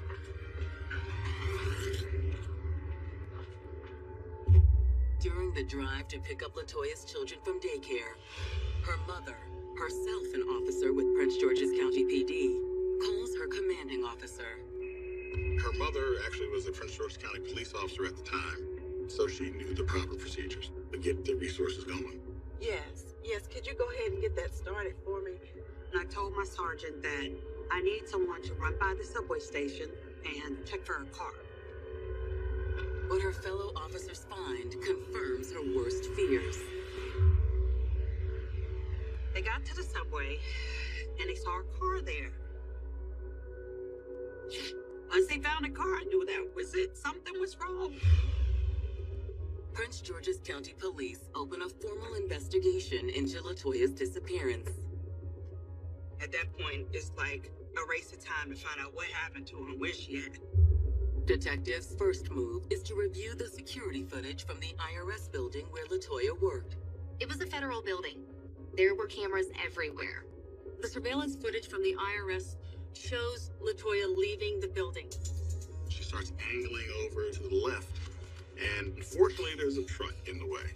After a few seconds, this truck pulls off, and then you see this Jeep Cherokee. You do not see her get in the Jeep on the video. However, when the truck drives away, there's no sign of LaToya anywhere in the parking lot. That was that. That was where the trail ended. Investigators know they need to find that Jeep. Unfortunately, the surveillance video gives them little in the way of clues. We tried to run down the Jeep Cherokee itself, but the video did not give a license plate. As night falls, detectives track down one of LaToya's friends from work. They interviewed a friend of LaToya Taylor's, found out what was going on. Anything unusual or out of the ordinary happened with LaToya today? Not really. According to this friend, Friday had started out like any other day. She got in there on time. She was working up until around 1 o'clock when she was going to take her lunch, which was normal. Then at lunchtime, LaToya's routine suddenly changed. She canceled lunch that she would regularly do with her co-workers, and she left that day. She said she had to go get money. She said she was going to the bank or an ATM. She didn't really say. She just left, and that's the last time I saw her.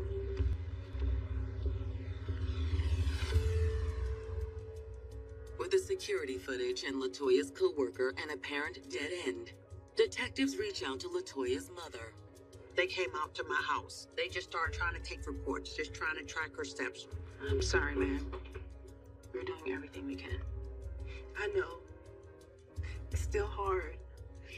We found surveillance footage of her leaving work, possibly getting into a Jeep. I don't know of anyone who owns one.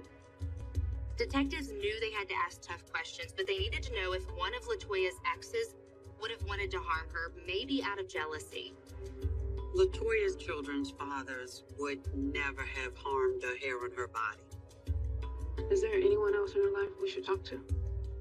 Isa Santiago, that's her boyfriend. Are they living together? No. Their setup is very unusual. Unusual how so? LaToya was fiercely independent. She wasn't in a hurry to have Issa move into her space, into her home, which she earned on her own.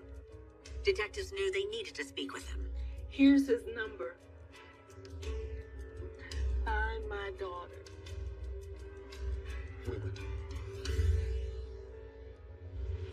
On Saturday, June 14th, detectives contact the father of LaToya's 9-month-old daughter and ask him to come in for an interview. when a woman goes missing, the first person the police are going to look at are the males that are closest to her. He's her boyfriend. They just had a baby together. Issa is the closest man to LaToya at this point.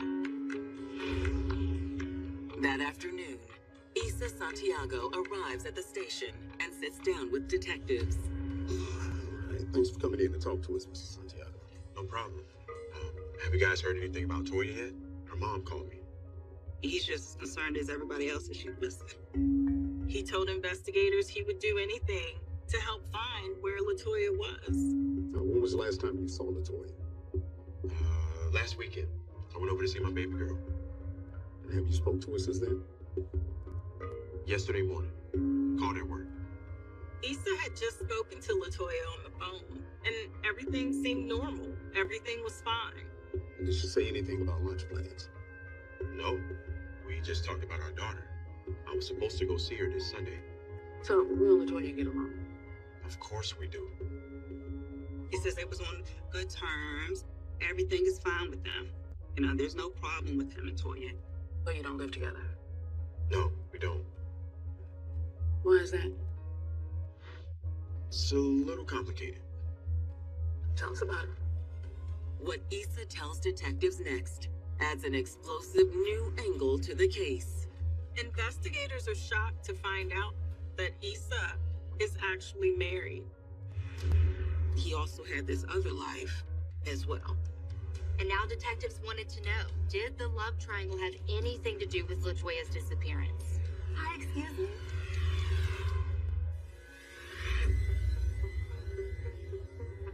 Detectives investigating LaToya Taylor's disappearance have just uncovered the shocking truth about her relationship with Issa Santiago.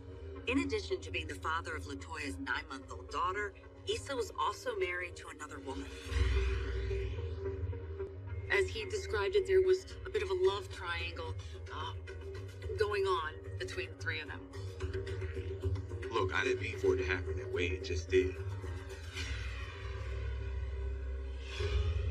The dating relationship between Issa and Toya was a fiery one.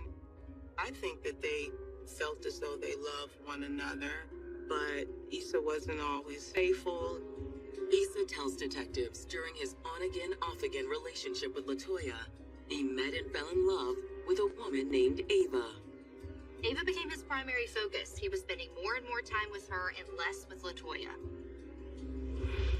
But you kept seeing LaToya even after you married Ava. Yeah. Under no circumstances was he going to leave his wife for LaToya, but then he also wasn't leaving Toya. He wanted both. At first, Issa had tried to keep the situation a secret from both of the women in his life, but LaToya eventually found out. What's that?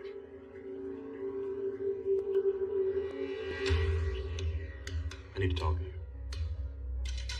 You serious right now? She was very upset. She had spent the latter part of her teenage years, the earlier part of her 20s, dealing with him. And so for him to go and get married was a complete disruption to the life that they were going to have together. Toya. According to Issa, LaToya eventually came to accept the situation. It's a tug of war where she wants to shut him out of her life and her relationship, and then she wants to keep that door open because she's in love with this man. LaToya and Issa's affair continued, although there was one person who was left in the dark. He clearly did not want his wife to know that he was still dealing with LaToya. According to Issa, in the spring of 2002, things suddenly became more complicated. Toya and Ava were pregnant at the same time, both with girls who ended up being only a few months apart. Once LaToya realized she was carrying Issa's baby, she decided to make a more brazen move. Hi, excuse me. Can I help you? Yes. My name is LaToya, and Issa and I have been in a relationship. I swear I didn't know anything about you. I just found out he was married Toya wanted her to know that I exist, we have a relationship, we've had a relationship, and I'm now pregnant, and we need to figure this out.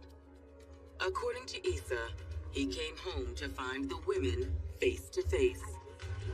Toya, what are you doing? Really? He decided that he did not like what he thought was going on. Them talking and discussing him. It probably made you mad. Ava was gonna find out eventually. How'd Ava take it? Not well. Issa says he smoothed things over with Ava by promising the affair was over. But in secret, he continued to see LaToya and his child. He and his wife and LaToya ended up in a pretty rocky love triangle.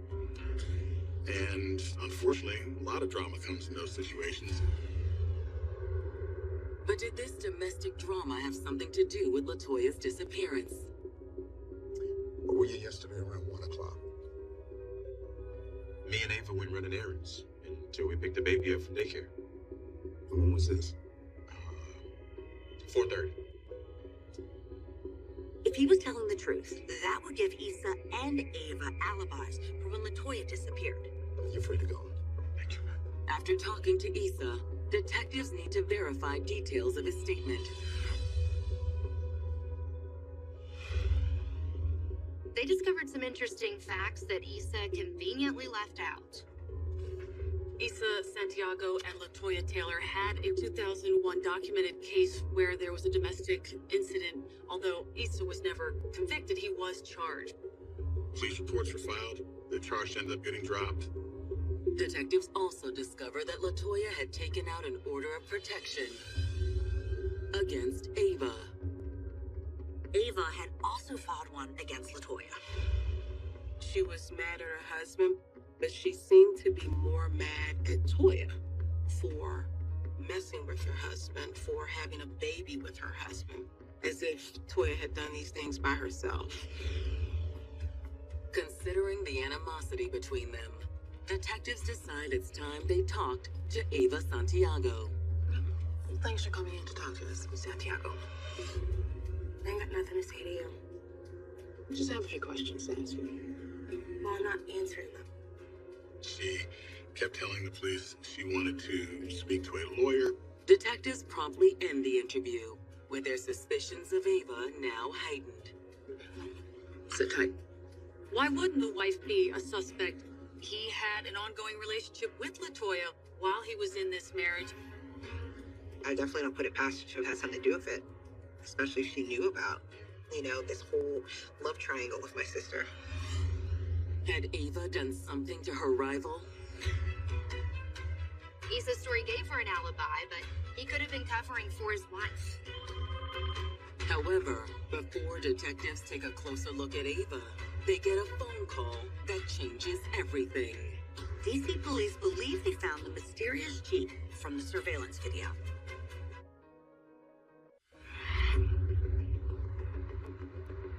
Sunday, June 15th, 2003.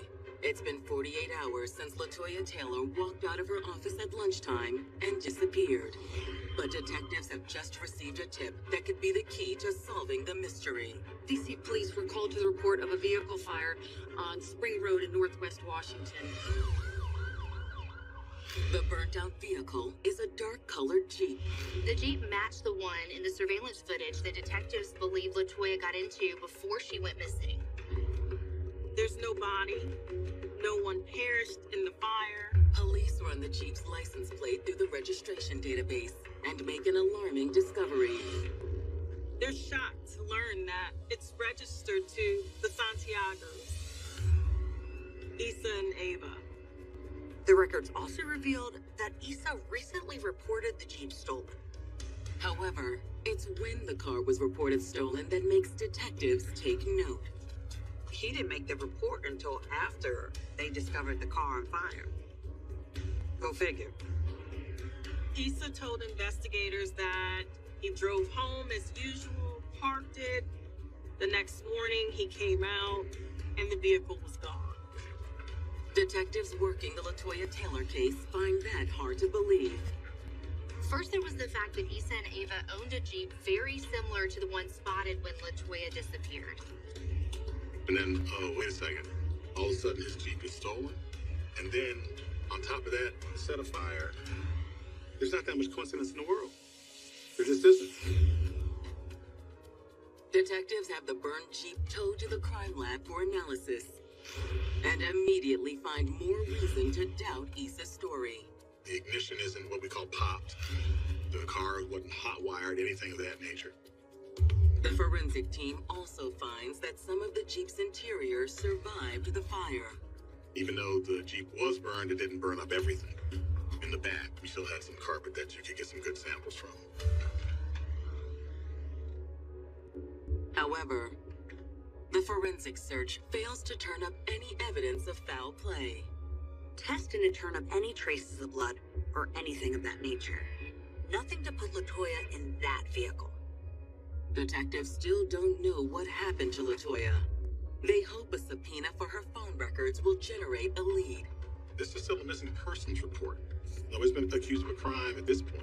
So they really got LaToya's records to see if they might show at least where her phone is. This is 2003. We didn't have the tracking that we know today. We're not talking about GPS-type locations.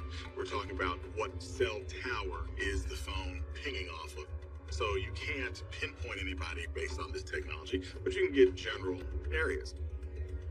Tracing the towers LaToya's phone pinged off of gives detectives a clear idea of her movements after she walked out of the IRS building on Friday afternoon. Her cell phone basically tracks down Route 5 onto Route 3. It's a southern highway going down through Maryland into Charles County, and maybe a mile or so before the Potomac River Bridge. Then in the tiny rural town of Newburgh, Maryland, 33 miles from Prince George's County, LaToya's phone stops moving. Newburgh, Maryland is off the beaten path. It's not DC at all. No one knew why LaToya had any business being that far away from her home.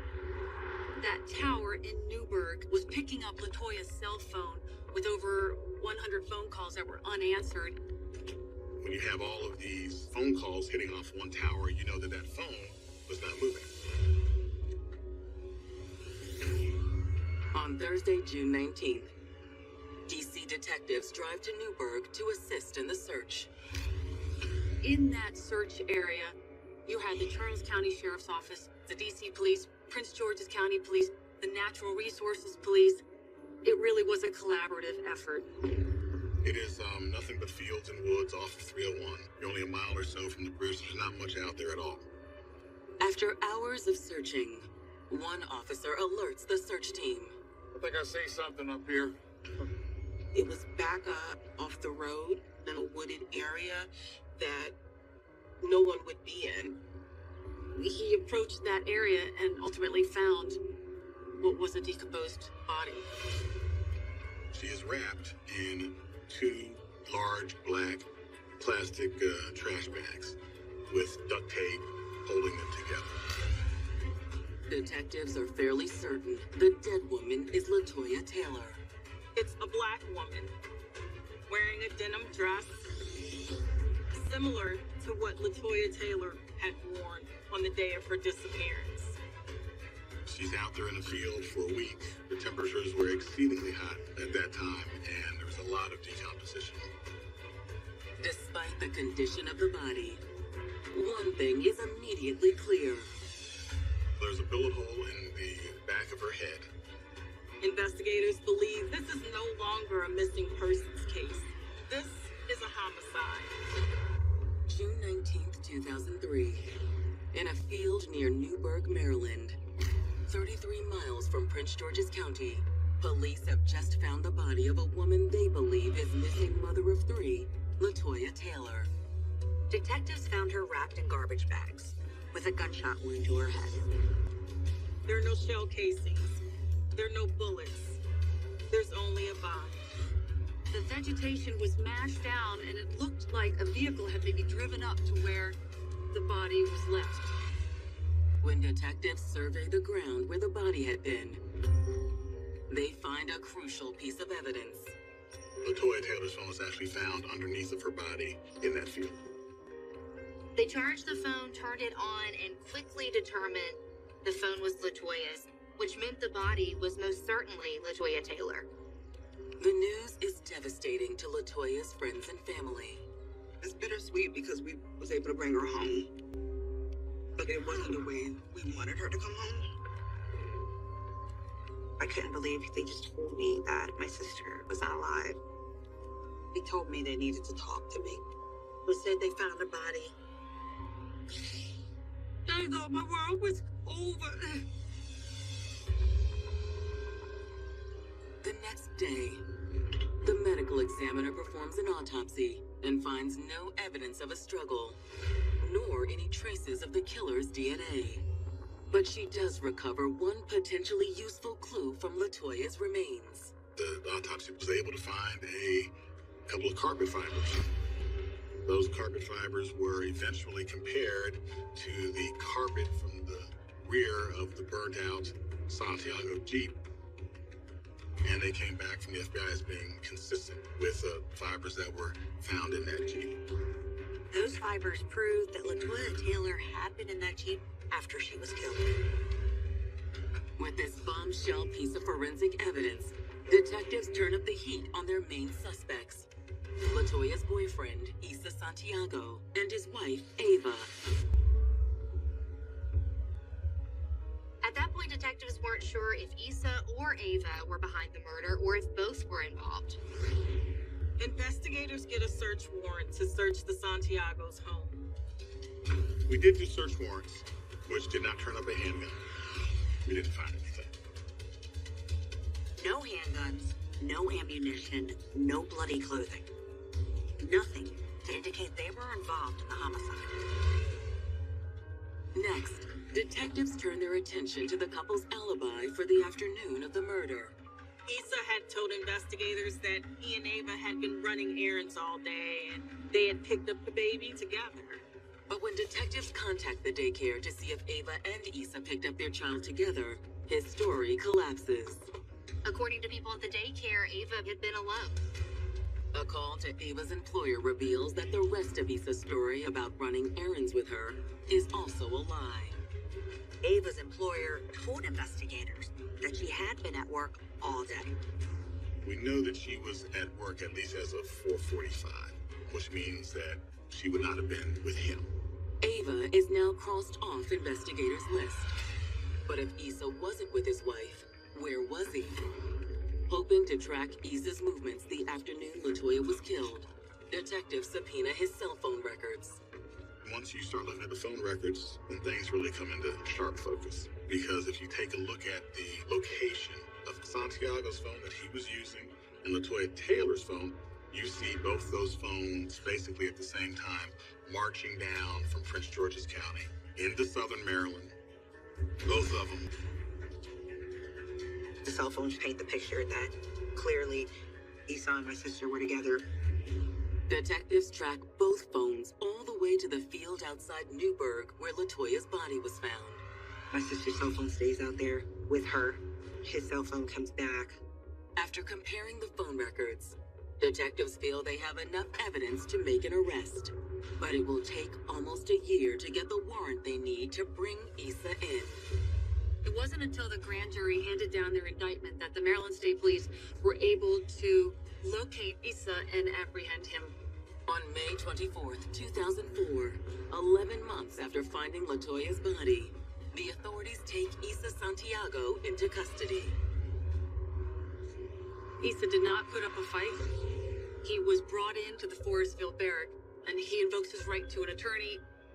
Look, I'm not saying anything. We don't need you to. What do you mean? LaToya was seen getting into a Jeep you own. We have forensic evidence that proves that she was in your car the day she died. And your phone put you in Newburgh where the body was found. It was you, Issa. Stand up. Oh, my lawyer. Stand up. Issa was ultimately charged with second-degree murder. Now that Issa Santiago is in jail, the question is whether or not prosecutors can keep him there. This is a circumstantial case, and circumstantial cases are always a problem. They didn't have any witnesses. They didn't have a murder weapon. And they didn't have a murder location. There was a real concern Issa Santiago was going to get off scot-free.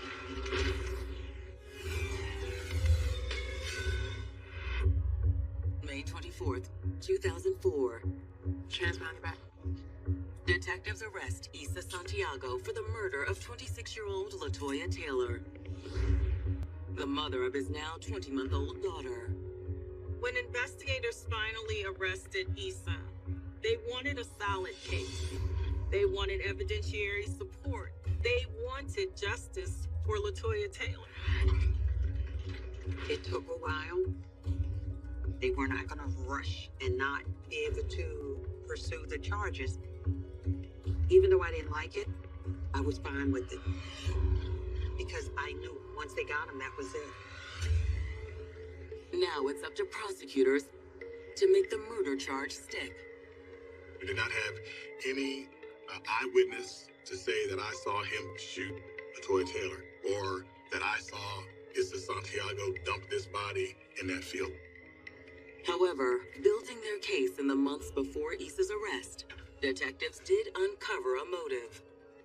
Issa and LaToya had a court date coming up on June the 18th for child support.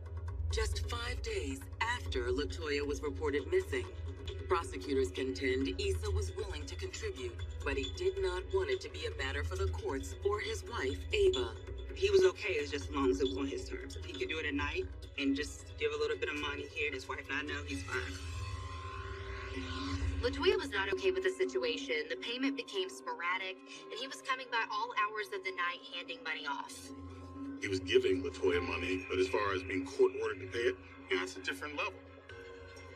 The moment LaToya went to court and filed child support legally, Issa had a problem. Investigators suspect that may have been a motive for murder. When Issa stands trial in February of 2006, the prosecution lays out what they believe transpired the day LaToya was killed. June 13th, they did make connection with each other, very briefly over the phones in the morning. Hi, LaToya speaking. Which, in our view, that was the setup. Hey, it's me. I got that money for you. Can you meet me at lunch? Fine. I'll come out front. Investigators believe Issa was the one, in fact, to pick up LaToya from the IRS building at lunchtime. Have you got the money? I have to go buy an ATM. Okay. According to the prosecution, Issa lured LaToya away from work for the sole purpose of killing her. She got in the car with him and then was never heard from again. He drove her somewhere, maybe under a bridge or some secluded area, wanting to talk about the court case. No one knew except for Issa. Are you serious? After all that I do for those kids, and you're gonna try to take me to court? You want to do right by our daughter? Then show up to court. Everything was fine until you filed those papers. Oh, look, Issa, I don't have time for this. Take me to work now. What? He cowardly puts a bolt in the back of her head. And then he goes into cover-up mode. He cleans up and he bags her up, puts tape around her to hold her there. He starts driving down to Charles County, dumps her body, and drives back up. According to prosecutors, the final piece of the puzzle was tracking the phones of both Issa and LaToya. The cell phones are aligned, going in the same path. It's a no-brainer that he was driving the vehicle that took my sister to this field where she was dumped at and left there. Prosecutors theorize that Issa must have disposed of the gun on the way back from Newburgh. Then, once back in D.C., after detectives started asking questions about LaToya's disappearance, Issa disposed of his Jeep, too. To back up their theory, prosecutors presented the jury with the tiny carpet fibers recovered from LaToya's body that matched the interior of Issa's Jeep. The forensics, the phone records, and the upcoming child support hearing all pointed to Issa as LaToya's killer. There's proof and there's proof, right? There's just too much coincidence for any reasonable fact finders to say, well, maybe this, maybe that. Will the jury agree? On March 1st, 2006, the verdict is read. Issa was found guilty of second-degree murder. He was sentenced to 55 years. For LaToya's family, the possibility that Issa could ever be released falls far short of justice. I don't think that he should ever be allowed to come out. Part of me is still even more angry that he just absolutely refuses to admit to it and won't give the family some closure and tell us what happened. With the trial behind them, all LaToya's family can do is continue to try to pick up the pieces. Part of my heart was lost when I lost LaToya. It sounds crazy because I'm still breathing, but I stopped really breathing. I stopped really living. I've made it a point to kind of be closer to my family members and make sure that I kind of just treasure every moment and don't take anything for granted. There's still a part of me that just feels like I'm never gonna ever be the same person I used to be. She's supposed to be here.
เป็นอย่านะฮะ